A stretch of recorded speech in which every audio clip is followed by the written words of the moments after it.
ఏం పరిస్థితి ఎట్లా ఉంది? కాంగ్రెస్ పరిపాలన ఎలా అనిపిస్తుంది? పరిస్థితి అంటే చాలా సూపర్ ఉంది. మీ మీడియాలకు పని తక్కువ పెట్టిండు, మాకు తక్కువ పెట్టిండు. ఓకే, ఎట్లా అంటే మీరు వచ్చి అడగడం మేము చెప్పడం ఏమి ఇచ్చడం లేదు. ఉమ్మడి రాష్ట్రం వెళ్ళిపోయిన తర్వాత ఏమైందంటే డబ్బులు ఉండే డబ్బులు అని అది నెత్తి మీద మోసుకుంటున్నాడు. అయితే ఉన్నప్పుడు ఆయన 5దో 10దో ఇచ్చిండు, ఆయన 10 తిని ఉండొచ్చు. మొత్తం రైతులకు కానుక ఇచ్చేసిండు. ఆ ఉన్న డబ్బు ఆంధ్రకి మనకు వచ్చిన డబ్బు ఏదో ఎన్నో రకాల పథకాలు పెట్టి చేసాడు. ఈయనకి ఇష్టం లేదు, రైతులకు ఈయనకి ఇష్టం లేదు. ఏమేమి అన్ని జూట మాటలు చెప్పి గెలవనికి అలవాటు పడ్డాడు, గెలిచిండు. మాతో ఇంకో దేశముకున్నాడు, అతని వలన మాకు కూడా ఈ నరేందర్ రెడ్డికి ఓటు బ్యాంక్ తక్కువ వచ్చింది. పెద్ద లేదు, ఒక 30,000 వచ్చినాయి. వేరే జాగా లక్షల కొద్ది పోయినాయి, కానీ మాతో మినిమం తక్కువ వచ్చింది. ఇక ఇష్టం వచ్చి గెలిచిండు, కానీ ఏం లేదు, అన్ని జూట ముచ్చేట్లున్నాయి. మొత్తం మీద ఎన్ని చెప్పినా జూటనే. అది ఇస్తా అని 5 ఏళ్ళ కాలం కల్పని చూస్తున్నాడు, కానీ ఆయన పరిపాలన ఏం లేదు.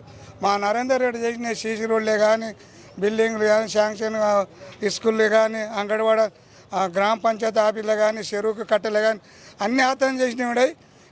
ఇతను చేసిన ఏం లేదు. గల్లీకి కోడంగల్లా మోకాళ్ళ కాడికి మురుగు నీళ్ళలో పోతుంటే మొత్తం సీసీ రోడ్లు చేసిండు. గురుకుల పాఠశాల చేసిండు 5-6. లేకపోతే కిరాయి కూడా నడిపించి ఇంతవరకు తీసుకొస్తే జనాలు కూడా జర మోసపోయారు. మరి మీ నియోజకవర్గం ఓటేసి గెలిపించారుగా, ఇక ఉంటారు కదా లంచకోటి దొంగలు. ఇప్పుడు మా ఊళ్ళో అక్కడ మా ఏరియాలో మేస్తారు ఆరెగుర్రాలని పోతాయి వర్షాకాలంలో. చిన్నగా ఉంటాయి, ఎర్రగా ఉంటాయి, తొక్కితే ఆగం వాసన. అయితే అందరూ ఆ ఓసన్లో పోయినారు అనమాట. ఓకే, వాడు మనం ఓసన్లోకి దొక్కిండు పోయిండు. ఇక మిగిలిన వాళ్ళ మేము కూడా ఈ 4 గంటల వరకు మేము కూడా చూసుకుంటాం, మళ్ళీ జత వేసుకుంటాం. అవి వర్షాకాలంలో తినే కొయ్యలు మా పల్లెటూళ్ళకి తెలుసు, తినే కొయ్యలు బోలు పాపలు అవుతాయి. ఎక్కడ వర్షం వస్తే అక్కడ పోయే టైం వస్తుంది, పోతే తొక్కే టైం వస్తుంది. ఓకే, మరి రుణమాఫీలు, రైతు బంధులు, సన్న బియ్యం, బోనస్లు అన్ని ఏం లేదు. మాత దొడ్డు రకం ఎక్కేస్తారు. మాత సన్నయి తక్క వేసిన వాళ్ళకి ఇంకా రాలేదు. నిన్న మొన్ననే ఉండబోయినరు. అక్కడక్కడ వచ్చినాక చేద్దామని కొందరు బియ్యం చేపించారు. ఇక్కడ మోసపూరి మాట్లాడతాడు, బియ్యం చేసి అమ్మదామని కొంతమంది మిల్లర్కి వేసి ఇంటికాడ అమ్మనికి బియ్యం చేపించారు. కొనికి ఏనికి ఒప్పుకోలేరు. ఇక 5,000-5,500 బియ్యం వేస్తాం, ఓడేయడాది కదా అంటే బియ్యం చేపించారు. మళ్ళీ ఇప్పుడు తుక్కాలు కడతారు. దొడ్డు రకం సన్న రకానికి రోగాలు ఎక్కువ వస్తాయి, దిగుబడి రాదు. మా ఏరియాలో పత్తి, కంది ఇవి వేస్తారు. ఇక మాకైతే చాలా కష్టం ఉంది. నీళ్ళు లేవు, ఆ నీళ్ళు తెస్తా, నీళ్ళు తెస్తా అని యావి లేదు. ఇంకోటి చెప్తా మేము మా ఊరిలో ప్రత్యేకంగా కాలేజీకి వచ్చిన 30 మంది. ఎలా ఉంది అక్కడ? మంచిగా ఉంది. ఒక 18-26 కొంచెం ఒక ఫీట్ కూడా అంగలేదు, కొంచెం క్రాస్ వచ్చినాయి. దాని నుంచి నీళ్ళు మొత్తం వదిలేడు. ఏం లేవు. ఒక ఉస్కాంకుడు ఒక న్యాయబద్ధంగా దౌర్జన్యంగా ఉంటారు కదా గుండగాలు. ఇంతకెళ్ళి వంతకు వాళ్ళ గుండగాలు అమ్ముకుంటారు. మేము తారీఖు దేశలేదని నెల వంతేస్తే అయితే 2 నెలలకు వచ్చింది. ప్రత్యేకంగా మా సర్పంచ్ మేము ఒత్తిడి చేసి తీసుకొని పోయి చూసి. ఓకే, ఇప్పుడు చూడబోతే నేను వాళ్ళని అరెస్ట్ చేస్తా, వీళ్ళని అరెస్ట్ చేస్తా అన్ను ఆల్రెడీ ఒకవైపు రైతులను అరెస్ట్ చేశాడు, మొన్న అల్లు అర్జున్ అరెస్ట్ చేశాడు. రేపు చూడబోతేనేమో ఈ ఫార్ములా రేసులో అరెస్ట్ చేస్తా. ఆయన దేవుని కేటీఆర్ చేయడానికి దుర్యోధన బుద్ధులు ఉన్నాయి. ఆ చెక్కులాగా ఎవడో చెప్తున్నాడు. దుర్యోధనుడు కవర పాండవుల చేతి కింద ఎట్లయితాడో అయ్యే టైం వస్తుంది. అంతకేం లేదు, అంతే టైం వస్తుంది. ఆయన ఎంత చెప్పినా వినకుండా వాళ్ళ ఎప్పుడు నాశనం అయ్యాడు అర్జున్ చేతిలో. వీళ్ళు కూడా నాశనం అయ్యేది వస్తే టైం. కాకపోతే మన టైం కొంచెం బాగాలేదు, మన టైం బాగుంది. మరి సరే, ఈ సంవత్సరంలో ఏం జరగలేదు, ఈ 4 ఏళ్ళలో ఏం జరగాలనుకుంటున్నాం? అసలు ఏం చేయడు, అన్ని బెదిరింపులు. ఓకే, ఏం చేయడు. మీరు ఎన్ని మీడియాలు ఆడుకుంటే ఏం చేయడు. నా యాతులు వీకరని కాడుకున్నాడు. ఆ నాతులు వాడవీకునే కాడికి వస్తుంది. ఎవడు కూడా నమ్మరు, డిపాజిట్ కూడా కోల్పోతుంది. సరే, ఆయన మళ్ళా కూడా దొంగలు అయ్యి నోట్లు వంచితే కూడా గెలిస్తే మెజారిటీ రాదు. ఇంకోటి కాంగ్రెస్కు ఎవరు ఎమ్మెల్యేలు నిలవడాని ఇదే ముందర పెడతారు మీడియా. వాళ్ళకి ఇజ్జత్ లేకుండా చేస్తారు, నమ్మరు. ఓకే, పక్కా రైతుల గోస చూస్తే చూడబుద్ధి కాదు. అయ్యింది కాంగ్రెస్ అంటేనే రైతుల పరిపాలన అంటే కాంగ్రెస్ అని చెప్పుకుంటున్నారుగా. అరే గోస పడుతున్నాం. ఎక్కడ కాలం తెచ్చుకుంటే రేవంత్ రెడ్డిని నమ్మి ఓట్లు చేసిండ్రు. ఏమో పిరి బాసు నమ్మావు? ఎందుకు నమ్మావు? పథకాలు పెట్టిండు, 5 పథకాలు, 5-6 పథకాలు పెట్టిండు. ఒక్క పథకం అన్నా అమలు అయిందే? ఒక్కటి అన్నా. ఏదో పిరి బస్సు పెట్టినా వాళ్ళు చికెన్ పట్టుకొని వాళ్ళు కొట్టుకుంటున్నారు బస్సులని. ఓకే, ఇక ఏడా బస్సు ఆపా అంటే ఆటోలను చూస్తే దేవర్లు చిమ్ముకొని పోవాలి ఆపేది లేదు మధ్యాహ్నం. ఓకే. ఎవరిలో గోదా చూడ బుద్ధి కాదు. ఒక్క పథకం అన్న అమలు లేదు. 2000 పింఛన్ ఇస్తా, 4000 ఇస్తా అంటే 4000 లేవు, 4 దుడ్లు లేవు ఇంతవరకు. ఉన్న పింఛన్నే దాన్ని కూడా సరిగా ఉన్నారా. నీకు వచ్చిందా పింఛను? వచ్చింది. ఓకే. ఇంకా పెంచలేదు? పెంచలే. ఓకే. ఇస్తా అంటున్నాడు. ఓటేసావు, పెంచుతాడేమో అని ఓటేసావు? ఓటు వేసాను. అదేలే, ఓటు వేసాము. వేసినందుకే కదా వచ్చింది. అదేలే. మా కొడంగల్ నియోజకవర్గం నుంచే వచ్చిండు. అదేలే. వీళ్ళ లగచర్ల కాడ ఒక్క ఈవే నాయకుడు కాళ్ళకు బేటి లేచి నానొక్క తిప్పలు పెడుతున్నారు. పాప మమ్మల్ని ఏం చేసిండ్రు? ఆ గిరిజన బిడ్డలు వాళ్ళ గోసు చూస్తే కళ్ళకి గడిపోతుంది. రైతుల్ని ఈ రకంగా పెట్టడం నీకు ఎలా అనిపిస్తుంది? ఆ రకంగా రైతుల్ని అట్లా బాధ పెడుతున్నా అంటే మా కన్నుల్లో నీళ్ళు కారిపోతున్నాయి. మా పరిస్థితి కూడా అంతే కదా అనుకున్నాం. మాకు కూడా మేము యాదవ సోదరులము. మా జనాభా 40 లక్షల జనాభా ఉంది మా యాదవులు తెలంగాణలో. అంటే ₹1,00,000 ఇస్తాను కేసీఆర్ 50,000 డీడీ కట్టింది. డీడీ కడితే ఆ డీడీ పైసలు మళ్ళీ పరిస్థితి అప్పగిస్తున్నాక మాది సర్వనాశనం చేసి ఒక్కటంటే ఒక్కటి మస్తు. నేను కోట్ల విజయభాస్కర్ రెడ్డి చూసిన, ఎన్టీ రామారావు చూసిన, ఈ నరసింహారావుని చూసిన, వాజ్పేయిని చూసిన, మొత్తం చూసిన రాజకీయం. అదే అనుభవం ఉంది మొత్తం. ఫస్ట్ టీ అంజా రాష్ట్ర ముఖ్యమంత్రి అంటే టీ అంజా ఫస్ట్కి వెళ్ళి, తర్వాత ఎన్టీ రామారావు అన్న, కోట్ల విజయభాస్కరరావు, జనార్దన్ రెడ్డి, ఎంతోమంది ముఖ్యమంత్రులు అయిన కానీ ఇట్లా మాట్లాడే పద్ధతి కాదు. బండకేసి కొడతా, టేబుల్ మేడకేస్తా, ఎవడంటే వన్నే. ఇప్పుడు రేవంత్ రెడ్డి ముఖ్యమంత్రి కాడు, తిరుపతి రెడ్డి ముఖ్యమంత్రి కొడంగల్లా. ఓకే.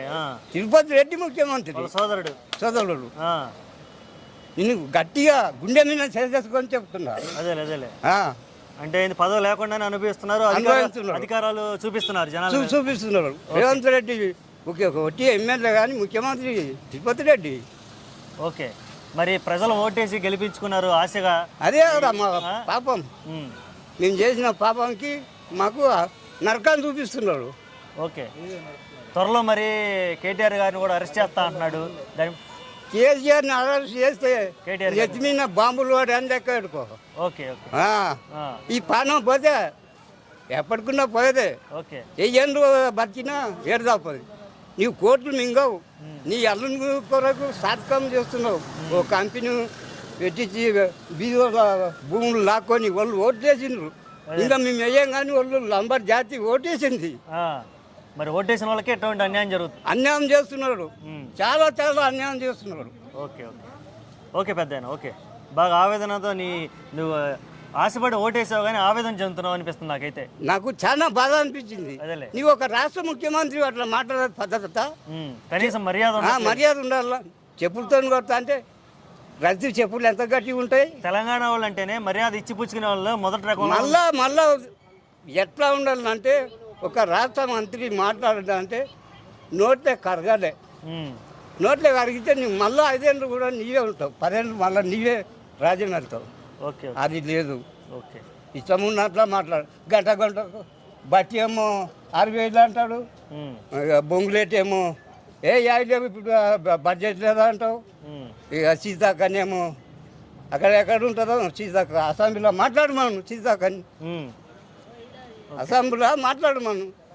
ఇక ఈ టీఆర్ఎస్ నాయకులు మాట్లాడదామంటే వాళ్ళు లేపుతారు, మాట్లాడనియరు. అదేలే. అన్న నమస్తే అన్న, ఏం చేస్తుంటావు అన్న? నమస్తే అన్న, నేను ఆటో డ్రైవర్ అన్న. ఆటో తెచ్చుకొని మా విలేజ్కి వెళ్ళి వచ్చి ఇక్కడ సిటీలో నడుపుతుంటాను అన్న. మరి నేను రీసెంట్గా అన్నాను ఆటోలు అన్నింటినీ తీసేస్తాను, డీజిల్ ఆటోలని మన రేవంత్ రెడ్డి గారు, సీఎం రేవంత్ రెడ్డి గారు అనడం జరిగింది. దాని మీద నీ అభిప్రాయం ఏదన్నా? దాని మీద ఆయన రేవంత్ రెడ్డి ఏమంటున్నారు అంటే డీజిల్ ఆటోలు అవుట్ ఆఫ్ రింగ్ రోడ్కే పరిమితం అంటున్నాడు. మరి సిటీలో ఉన్న వాహనాలన్నీ వితౌట్ కార్లు కూడా నడుస్తున్నాయి కదా డీజిల్వి, అవన్నీ బంద్ చేయకుండా ఓన్లీ మా ఆటోల మీద ఫోకస్ పెట్టడం అనేది ఇది చాలా బాధాకరంగా అనిపిస్తుంది. నా బతికే ఆటో అనుకొని నేను తెచ్చుకున్నాను.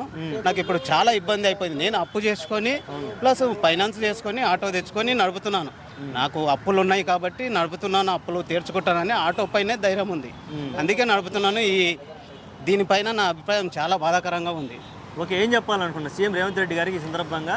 అసలు దీంట్లో ఏమైనా మార్పులు చేర్పులు అంటున్నావా, లేకపోతే పూర్తిగా తీసేయాలనుకుంటున్నావా? అసలు ఏం నీ అభిప్రాయం చెప్పు, పర్లేదు. దీంట్లో ఇంతకుముందు మన కేసీఆర్ పెట్టినట్లు సిటీ నో ఎంట్రీ పెట్టి ఇక్కడ నడిపించుకోవడానికి యథావిధిగా ఎప్పటిలాగా ఉంటే బాగుంటుందని నా అభిప్రాయం. ఓకే, గత 10 సంవత్సరాల్లో కేసీఆర్ గారి పాలనలో ఎప్పుడు కూడా ఆటోల వల్ల కానీ ఎవరిని ఇబ్బంది పెట్టిన సందర్భాలు ఏం కనపడలేదు. ఇప్పుడు ఈయన ఎక్కి సంవత్సరం అయింది, వచ్చి రాగానే ఇటువంటి నిర్ణయాలు తీసుకోవడం వల్ల ఆర్థిక భారంతో పాటు మానసిక వేద కూడా పొందుతున్నారు కదా. మామూలు మీకు ఎంతమంది ఉన్నారు పిల్లలు? నాకు 2 పిల్లలు ఉన్నారు. మరి 2 పిల్లలు పెట్టుకుని బతకాలంటే కష్టమే కదా. చాలా కష్టం. 2 పిల్లలు, ఫ్యామిలీ ఉంది.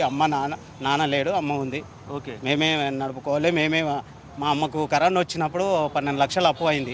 దాన్ని తీర్చుకోవాలని ఆటో తెచ్చుకొని నేను సిటీలో నడుపుకుంటున్నాను.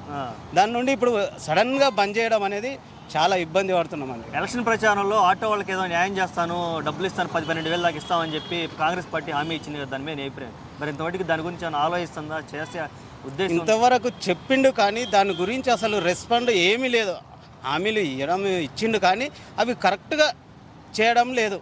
చెప్పిండు కానీ దానిపైన ఆటోకు 12,000, సంవత్సరానికి 12,000 ఇస్తామన్నారు. కానీ ఇంతవరకు ఏమీ లేదు, దాని గురించి చర్చనే లేదు.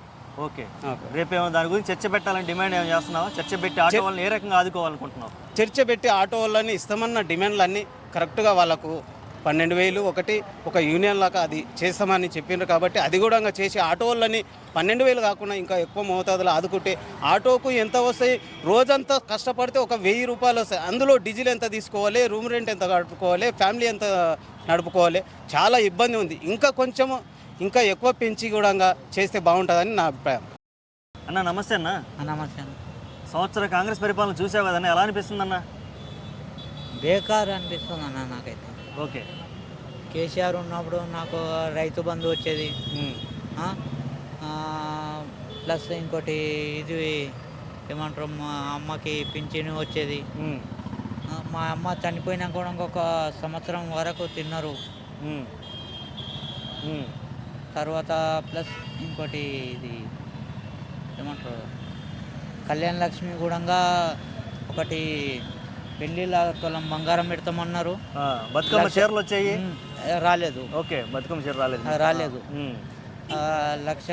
ఇప్పుడు రాలేదు. అదే అప్పుడు వచ్చినాయి కదా. అప్పుడు వచ్చినాయి, అదే నేను చెప్పేది. కేసీఆర్ ఉన్నప్పుడు వచ్చినాయి కానీ ఇప్పుడు రాలేదు. ఓకే, అంటే ఇప్పుడు అసలు కళ్యాణ లక్ష్మి ఇచ్చి తులం బంగారం అన్నాడు, అది లేదు. బతుకమ్మ చీరలు లేవు, రైతు బంధు లేదు, రుణమాఫీ లేదు, సన్న బియ్యానికి ఏదో బోనస్ అన్నాడు, దాని గురించి లెక్కలేదు. ఇప్పుడు సన్న బియ్యం అన్నాడు, అది తౌడు వస్తుంది. దొడ్డు బియ్యంలో కూడా తౌడు వచ్చేస్తుంది. ఓకే, ఇప్పుడు చూడబోతే మనం వరుసగా చూసుకుంటే తెలంగాణ తల్లి విగ్రహాన్ని మార్చడం అనేది చాలా మందికి బాధ కలిగించింది. చాలా. ఇప్పుడు నీ దగ్గర డబ్బులు ఉంటే నువ్వు తల్లిని ఎలా చూసుకుంటావు? అలాగే చూసుకుంటావా? బంగారంలా చూసుకుంటావా? బంగారం లాగా చూసుకుంటాం. నాకు అమ్మ లేదు, నాయన లేడు. ఓకే, కానీ మనసులో అయితే ప్రతి కొడుక్కి మా తల్లిని బాగా చూసుకునేటో. నేను మంగళూని సార్, ఇప్పుడు ప్రస్తుతానికి నేను మంగళూని బార్ నాకు 1,00,000 రూపాయలు వచ్చినాయి కేసీఆర్ ఉన్నప్పుడు.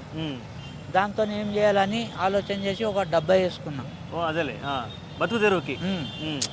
ఇప్పుడు కాకుండా ఫ్యూచర్లో ఎప్పుడైనా మనకు ఇప్పుడు వ్యవసాయం ఉంది, ప్లస్ డబ్బా ఉంది.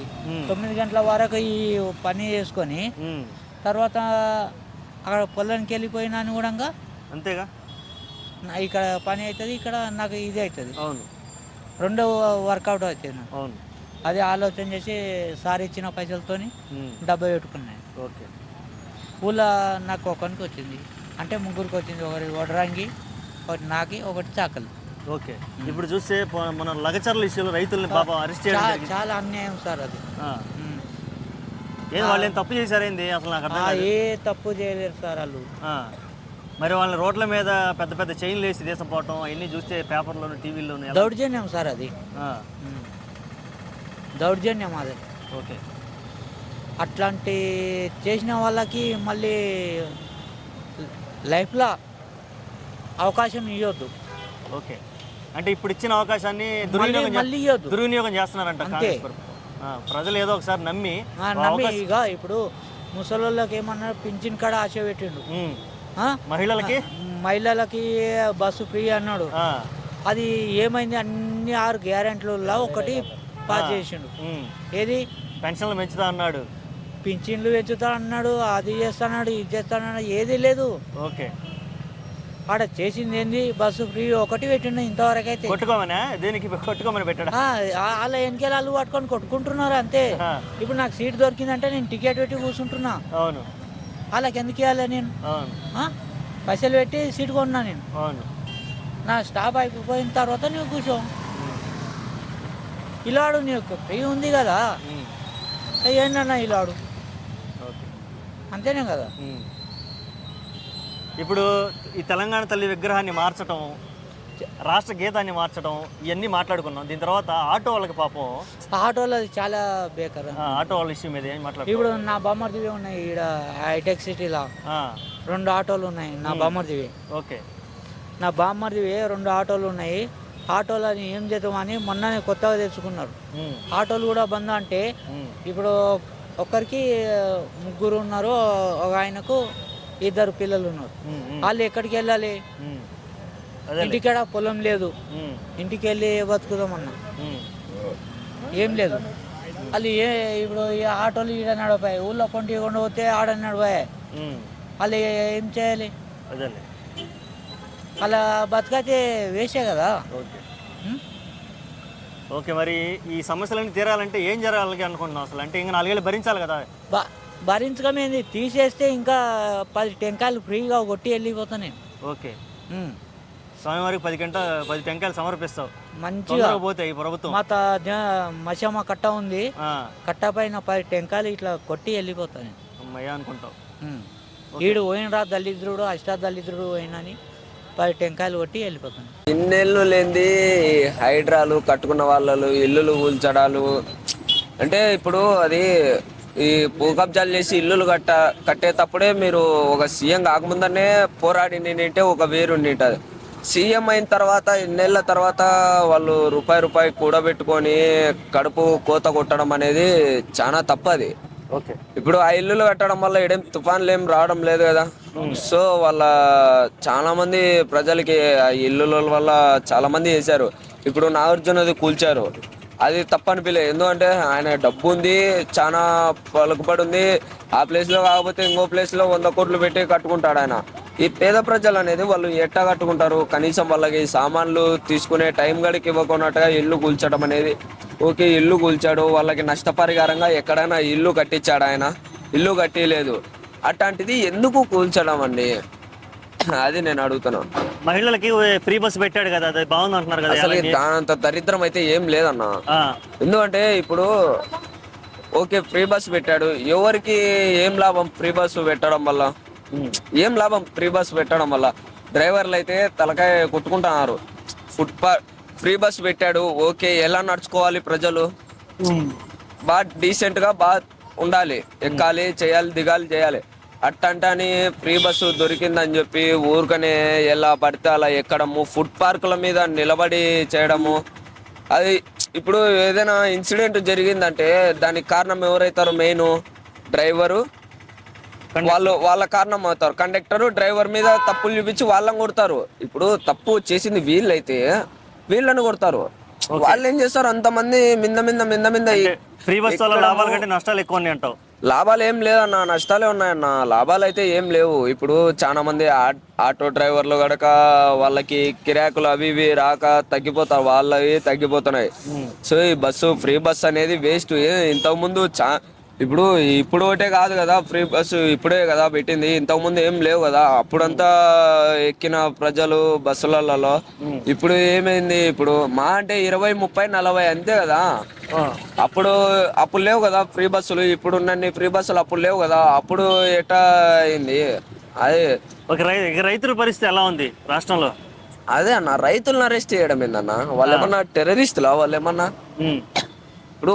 టెర్రరిస్టులా? వాళ్ళకి ఒకటే తెలుసు, నువ్వు కానీ నేను కానీ ఒక ప్రైమ్ మినిస్టర్ కానీ ఒక 4 మెతుకులు తింటున్నాడంటే దానికి కారణం రైతు. నువ్వు ఎంత కష్టపడి పని అయినా చేయి, డబ్బులు వస్తుంది. నువ్వు షాప్లోకి వెళ్ళి బియ్యము అవి ఇవి కొనుక్కుంటావు, ఆ బియ్యం యాడ్ నుంచి వస్తాయి? పండించే రైతు గారి నుంచి వస్తాయి. గొప్ప గొప్ప సూపర్ స్టార్లే తీస్తున్నారు సినిమాలు రైతుల గురించి.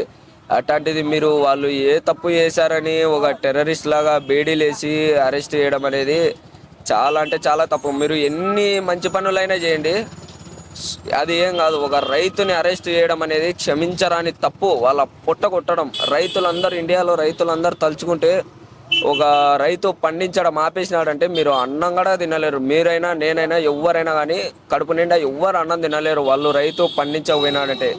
ఎందుకంటే మేము రైతులమే, మా నాన్న వాళ్ళు రైతులే, మా తాత వాళ్ళు రైతులమే.